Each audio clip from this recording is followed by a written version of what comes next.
Ever wonder where you came from? A growing number of DNA ancestry tests now promise to reveal your true ethnic origin, but are they really accurate? Well, tonight we put two top companies to the test with the help of quadruplet siblings. Only on 5, Consumer Watch reporter Julie Watts found out DNA accuracy is just the beginning of the potential concerns. I thought that might be kind of fun to know where I've come from. So a few years ago, Amy Jones sent away her DNA, and like many, she got back some unexpected ancestry results. I called my mother, I called my father, I said, listen, we're Irish. And they said, aren't we really? And I said, well, that's what it says, so I'm assuming that's right. So how accurate do you think it is? Well, I'm not really sure. So we decided to find out. And it just so happens Amy has access to a great DNA test sample. Meet the Jones quadruplets, Amy's kids. 2 identical, 2 fraternal. Gabe's the guitarist, Zeb's the tech guy, Hugh's the athlete, and Katie's the gymnast. While their personalities may differ in nearly every way, they do share the same DNA. So we used it to put 2 DNA heritage companies to the test, Ancestry DNA and 23andMe. But first, we changed their names, their ethnicities, and even sent their samples in from different cities. A couple months later, the moment of truth. Well, I was surprised when I came out 35% Irish. They were even higher than I was. That really surprised me. Not surprising.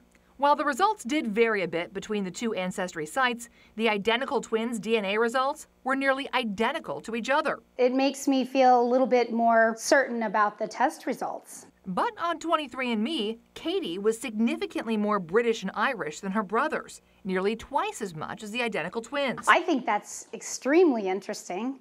We brought those results to forensic DNA expert Dr. Ruth Ballard. You would expect there to be differences, and I would have been very surprised if this had come back without any. She notes while identical twins share nearly the same DNA, fraternal twins should differ a bit, getting more DNA from either mom or dad. I think he looks just like Zeb and Gabe. Ballard says overall, DNA heritage tests are pretty accurate and will become more accurate as more people submit samples and the DNA databases grow. But a warning before adding your sample to that pool. Be prepared to find out something that may not be comfortable for you. Which can range from simply revealing a surprise ethnicity to exposing sperm and egg donors and even revealing deep, dark family secrets. It can show non-paternity and other issues in your family. For instance, Amy was shocked to see the kids' fake names listed as a DNA match on her Ancestry account, even though we selected every available privacy setting before submitting their DNA. It says parent-child. Oh, well done. Ancestry also revealed to the kids they're related and that Amy is likely their mom, based on the DNA she submitted years ago. Once you give your DNA, you've given it. Ballard notes the ancestry companies can keep your DNA and analysis indefinitely, information that may be subject to subpoena.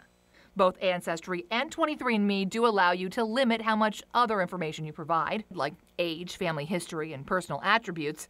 And in the Quad's case, we used fake names and declined to answer those questions. I do caution people to look at those privacy statements and figure out how much information they want to give. As for revealing to strangers around the world you might be their genetic match, well, on 23andMe, you must opt in to the DNA match service. But on Ancestry, we weren't even given the option to opt out. That's concerning to me. Where am I from? That's all the information I'm seeking. Though at least now she is pretty sure that information is accurate. Now, we first questioned Ancestry about the DNA match privacy concerns back in August. And as of this week, the company has officially changed its policy. Similar to 23andMe, Ancestry users now have the option to, quote, decide whether or not they wish to see and be seen by their DNA matches. For the company's full responses, you can head to our website, kpix.com.